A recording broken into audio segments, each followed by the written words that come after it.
Assalamu alaikum.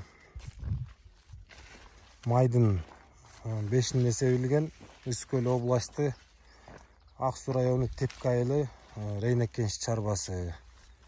Бuyakta 2 гибрид себилген. Мен азыр бuyakta тартып аткан PL 472 Түрк өлкөсүнүн чыккан гибрид.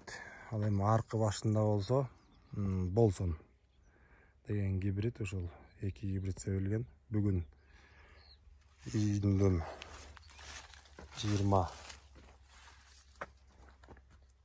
27-си 2022 жыл. Мына момундай болуп, Кудай буйрса чыгып атат. Мына биринчи сугат болуп атат, жарымы сугарылды.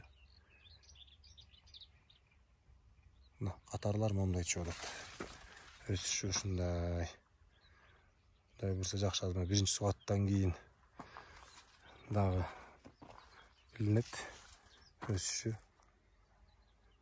Андан жалбыракка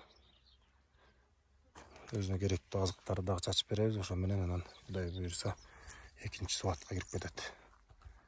Ушундай буйрса чыгышы жакшы жүгөрүнүн. Бул жүгөрү негизи бизде силаска дайындалат. Ал эми буга чейинки тажрыйбада биз 24 гибридке чейин себип көргөнбүз. Эрте бышкан жана ошо силаска ылайыктап. Эрте бышкандары да бизде бышат экен, жетилет экен көл өрөөнүндө. Ошондуктан данга дагы жана силаска дагы сээп жүгөрү өстүрсө болот. Буйрса ушундай. Бул биринчи аянтыбыз. Кийинки аянтыбызды дагы кийинки чыгарылыштарда тартып көрсөтүп беребиз, Кудай буйрса. Бир эле жолу түптөлгөн, азыр экинчисин түптөйлөсөк жүгөрү өскөттүр. Жетчи албай атабыз. Мына суаттан кийин анан агродрон менен Кудай буйрса чачып беребиз өзүнө тийиштүү азыктарды.